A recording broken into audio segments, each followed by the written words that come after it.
Good evening. I'm political editor Dennis Welch. This is Politics Unplugged, and with just over 2 months left until Election Day, the sprint to the 2020 finish line is on. The end of the Republican National Convention this week officially started the race to November 3rd. The GOP formally nominated President Trump and Vice President Pence as the party's 2020 ticket. They made the unconventional move to forego an official party platform in favor of blanket support for President Trump's agenda. Speakers also tried to paint this picture of what America would look like if Joe Biden were elected president. They want to destroy this country and everything that we have fought for and hold dear. They want to steal your liberty, your freedom. They want to control what you see and think and believe so that they can control how you live. We stand at a crossroads, America. President Trump has set our nation on a path of freedom and opportunity. Joe Biden would set America on a path of socialism and decline. And yet, despite all of our greatness as a nation, everything we have achieved is now in danger. This is the most important election in the history of our country. And here to discuss the RNC and the push to Election Day is the chairwoman of the Arizona Republican Party, Kelly Ward. Thank you very much for joining us here today. I understand you were at the White House yesterday. And let's start with your general reaction to the events of this week and the president's speech last night. Hey, Dennis, thanks for having me. Yes, I am still in Washington, D.C. today. Last night was simply amazing. It was a culmination of a wonderful week. It started earlier last week in Charlotte with our small delegation from Arizona, just 6 people from each state, but the enthusiasm was massive. And then last night, it was just spectacular, from the singing of America-loving songs to the people in the audience to the fireworks at the end. It was simply a celebration of American greatness. It was the American story. This week was about the promise of America, the opportunity of America, America's heroes, and American greatness. Yeah, sure. There was a lot of enthusiasm that was obvious last night from the people who did attend that. But I do want to talk about some of the optics here. There's been a lot of talk about that on social media as well as the news. I don't want to get into the Hatch Act or any of that. As last I checked, you're not a lawyer. I am certainly not a lawyer. But I do want to ask you, is it appropriate to use the White House as a backdrop here for this kind of a speech? After all, a lot of people would say that that is the people's house. It is not the Republican House, not the Democratic House, not the Independent House. So just your thoughts on using the White House as the backdrop for this speech. I can tell you it was spectacular, and I'm so glad that President Trump did stand in front of the people's house, because he is the people's president. He is a president for not just Republicans, not just people who vote for Trump. He is a president who cares about all Americans and putting America first. I will tell you that back in 2012, at least 5 cabinet members spoke from the Democrat stage. President FDR used the White House as a backdrop, but maybe you guys didn't care about it because he was a Democrat, the media in particular. Jimmy Carter, Ronald Reagan. So that is President Trump's house. That is where he lives with the first family, and it was very appropriate, very presidential, and also I think that's one of the reasons you all in the media are upset, is because the optics of the Republican convention versus the Democrat were so obvious, and the choice for America is clear. They're going to vote for the party that loves America, and that's the Republicans. And fair enough. But let me also ask you a little bit about this. I've known you for a long time, covered you for a long time. You've always, told it straight. You've told us what you thought, what you felt. There's a lot of folks just like President Trump. Yeah. Well, and let's talk a little bit about the governor yesterday. He has been, telling Arizona now for weeks and weeks now to mask up. A lot of business people have been upset about how he's enforced some of his policies here under the coronavirus and whatnot, particularly if you own a gym. Some people have been upset. But yesterday, he tweets out some pictures of him masking up, but then he's later seen mingling around this crowd that didn't social distance without a mask. Some people upset about that. Let me ask you, as the chairwoman of the Republican Party, Governor here sending mixed messages? No, I think that the governor understands, just like I do, just like the president does, that we live in a free country and that we understand how to protect ourselves. We understand there are risks and benefits to every single thing that we do. And in terms of coronavirus, so COVID-19, as a physician, I will tell you that the way that you should protect yourself is to wash your hands, to stay about 6 feet away from each other's faces, and live your life. Live your life. If you're in the vulnerable population, very elderly, very sick, multiple pre-existing conditions, then you need to be a little bit more cautious. Even the CDC has said that masks perhaps aren't really helping us and could potentially be causing some harm. And that even if you're exposed to someone with COVID-19, you don't necessarily need to have a test. And certainly, I don't want to belabor the point, but certainly people weren't staying 6 feet apart last night. Did you feel safe when you were attending this event? I felt so safe, even when I was walking home through throngs of protesters who were angry just because I'm a Republican and I support President Trump, who were calling names, who were throwing things, who were trying to intimidate and create fear, not in the name of anything that I could see other than pure hatred based on either the color of my skin or the color of my politics. And at the event, I felt very safe. We were outdoors. Most of the people that I was around had been at the RNC convention. We had multiple COVID tests before that event as well as at the event. And I felt safe and secure. I washed my hands. I used hand sanitizer, and I stayed more than 6 feet away from other people's faces, other than my husband's. And, final question here. I want to talk about maybe what some people are seeing as contradictions coming from the president's speech last night, really this whole week, as they tried to paint the Democratic nominee Joe Biden as somebody who is going to be anti-police, and some of his policies will lead to spikes in crime. Yet at the same time, the president, was criticizing Mr. Biden for backing that 1994 crime bill as very harsh.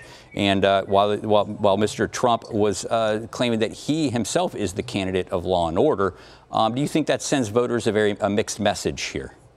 I don't. I think that in 1994, the Biden crime bill put very many young, especially Black men in jail for very minor crimes, as well as women. As we saw from Alice Johnson, her speech was powerful last night. And President Trump is the first president that's been able to deliver on that First Step Act and to give people the second chance that they deserve. Republicans believe in redemption. I can tell you the one thing that is very, very, very clear from the Democrat convention versus the Republican convention. The Democrat theme appeared to be Democrats hate President Trump. The Republican theme appeared to be Republicans love America, all of America and all Americans. All right. Well, thank you very much, Kelly Ward, the chairwoman of the Arizona Republican Party. Thanks again for coming back on the show and talking to us a little bit about that convention speech. And these were two political conventions like we have never seen before. The pandemic caused both Democrats and Republicans to deliver their conventions in unconventional ways. The Democrats, well, they chose to have hosts like Eva Longoria tossed alive and taped speeches delivered from the home states of the speakers. It also featured musical acts like Billie Eilish. The RNC took a different route, having pre-taped pieces bridged between speeches largely shot from sites in and around Washington, D.C., including the White House, which some have raised concerns that this might have violated the Hatch Act. But who did a better show? And to answer that question, we bring on media critic from the Arizona Republic, Bill Goody-Kuntz, here to give us his take on what happened over here, basically over the past 2 weeks. And Bill, I want to start with this first question. Who put on the better show? Well, I don't know. It's really difficult to say because they were playing to two different audiences. I think if I was going to characterize it, the Democrats put on kind of a soap opera, and the Republicans put on a dire reality show, which is certainly in keeping with their host, the president, who and to a lot of people through The Apprentice. I think that as an actual television show that you would sit down to watch, Democrats were probably a little better because they made what looked like a television show. The Republicans went a different route, and they tried to do something a little more emotional. Obviously, they couldn't because of the pandemic, but they were still able to. I mean, crowds at the White House on Thursday night. They got some of that live reaction that Trump in particularly likes, really seeks. But it just, there was just such a stark contrast. But if I was going to sit down and watch it, I guess I'd probably watch the Democrats. Yeah, and just like with any TV show, I think, you know, what you want is you want to deliver a clear storyline. Now, watching the two conventions, do you think both parties accomplished this? Do you think they were both delivering pretty easy narratives for voters to understand heading into this election season? It's different. They took different tacks. I mean, I think that if you watch the Republicans, there was a lot of doom. There was a lot of, you know, the world is basically, we're going to be in some sort of, you know, apocalyptic future is elected, and they would show riots from Spain or whatever. And that, I just feel like they were effective at organizing the base, right? Mm-hmm. I feel like the Democrats tried to do a little bit more of reaching out to maybe undecided voters. It's hard to imagine who's undecided at this point, but presumably there's some people out there. I think to do a little more of that. But I think that was also a function of the Democrats not being quite so united behind a single, you know, platform as the Republicans. Yeah, and, you know, final question here. We're running out of time. I wish we could spend a little bit more time here. But, you know, if you had to write a review about that speech last night and the whole this week with Republicans, what would that review be? Actually, there is one. You can go see it on AZ Central. I thought that for almost any other candidate and any other time, it would have been incendiary. Daniel Dale found lies, myths, truth, myth sort of thing. For Trump, I felt like it was a little muted, and I feel like that in some ways it was a bit of a wasted opportunity for him. He does so much better off the cuff reading from a teleprompter, and he really relies on that energy of the crowd. Now, he had a live crowd there. Whether he should have or not is, you know, a question for someone else. But it didn't feed him the way that it usually did. And I felt like after a week of building up to it, I thought it was a bit of a disappointment. All right. Well, thank you very much. Bill Goody-Kuntz with the Arizona Republic and their media critic over there. Thank you very much for taking some time. But up next, we're taking a pivot and examining the fallout from the Jacob Blake shooting with the president of the East Valley NAACP. We're also taking a look at the way athletes are getting into the political discussion following the shooting.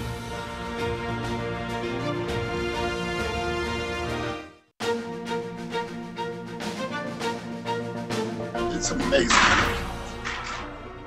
why we keep loving this country and this country does not love us back. And it's really so sad. You know, I've gone through a lot with my high school, and change. And it's just the fact of the matter. Politicians don't really give a about us. All they care about is their own agenda. I think the most difficult part is to see, like, people still don't care. And for this to just continuously happen, I mean, it just shows just the hate in people's heart. And I mean that just sucks, you know? And being a black man in America, it's not easy. And welcome back to Politics Unplugged. By now, you're likely well aware of the situation unfolding in Kenosha, Wisconsin. Last Sunday, a white police officer shot a black man 7 times in the back. This video shows the moments after several bullets were shot into the back of Jacob Blake as he was getting into an SUV that his children were inside of. Neighbors say Blake was breaking up a fight in the area when police arrived. Investigators recovered a knife from the driver's side floor of the SUV. Blake had undergone surgery and is still recovering in the hospital in the days that followed. Protests erupted in Kenosha. On Wednesday, the protests moved to the sports world when the NBA and WNBA, MLB, and MLS games were postponed after players boycotted, demanding justice for Blake. Here in Arizona, the Cardinals canceled practice on Thursday. Head coach Cliff Kingsbury gave the players the day off so they could reflect on what happened in Kenosha, as well as the larger issue of racial injustice and police brutality in the United States. There's times, you know, when football takes a back burner, and we felt like this was one of those moments as an organization. Wanted our players to know that, you know, we support them, want them to have a day to be with their families, you know, reflect on things, be around friends, be around each other. and then use the day to help make that change they want to see. On the other end of the spectrum, Phoenix City Councilman Sal DeCiccio tweeted this out, calling the players that boycotted a name that you probably wouldn't want to say in front of your mother. And here to continue this important conversation is the president of the East Valley NAACP, Roy Tatum. And Roy, welcome back to the show. And all I can say right now is here we are again dealing with the same issue. Want to get your reactions to the events that have been playing out since that incident in Kenosha.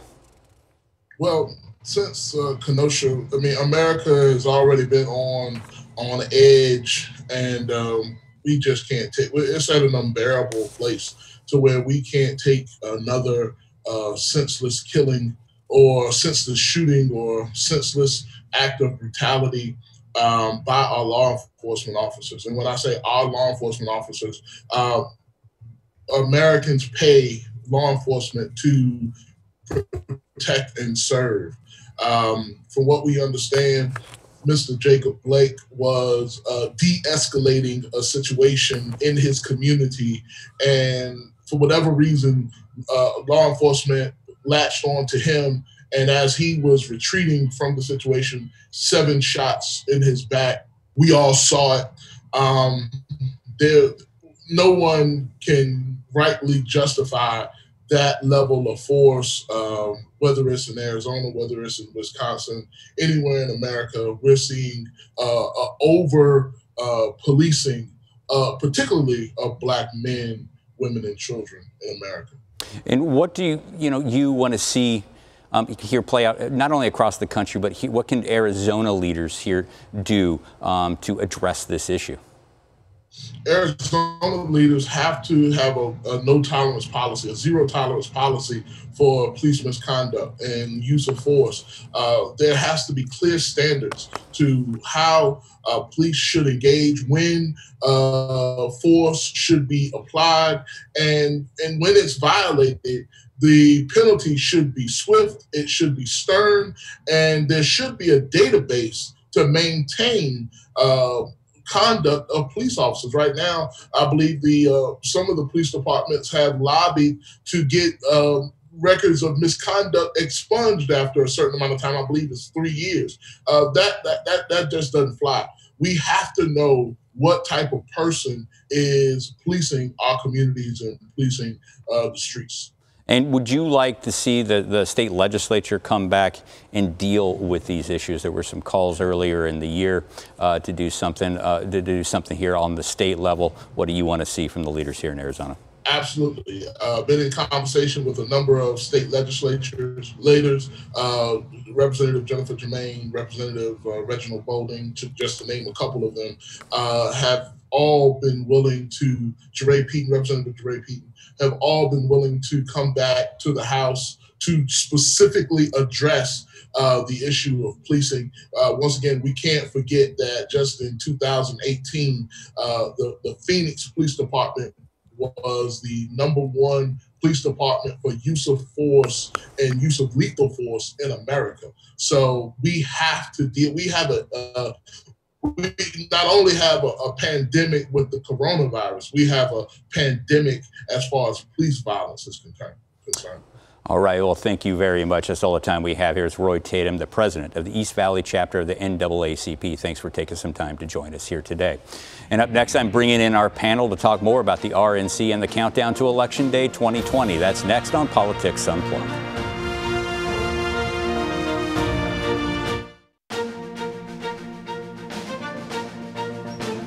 And welcome back to Politics Unplugged. It is time to talk it out with Republican consultant Marcus Dellartino and Randy Perez with Lucha, Arizona. I want to start with you, Randy.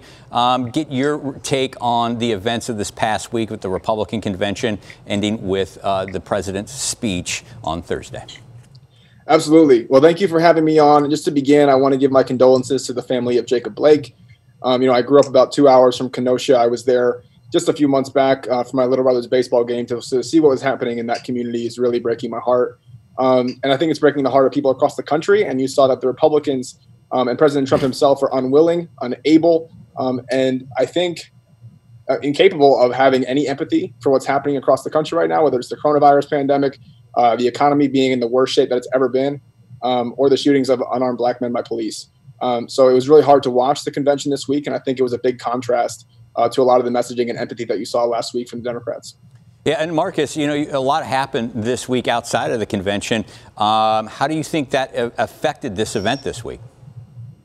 Well, I think you saw it perfectly play out. I mean, the messaging was pretty clear. If you want, if you believe that it's okay to throw rocks through private businesses' windows and intimidate people and scare them, and you're in favor of violence, if you're in favor of locking police officers in their precinct while you try to burn down their building, you know, those are the issues that Trump was talking about. And he is empathetic. He's empathetic to the people who don't want that kind of violence occurring in their cities and towns. And I think we thought that play out in the convention. But is that a fair characterization of the larger movement? Absolutely not. And I think that's incredibly harmful. And I think it's actually hypocritical. You know, so much of President Trump's rise since 2015, since he came down that gilded elevator and said that all Mexicans are rapists, criminals, and drug dealers, has been based in fear.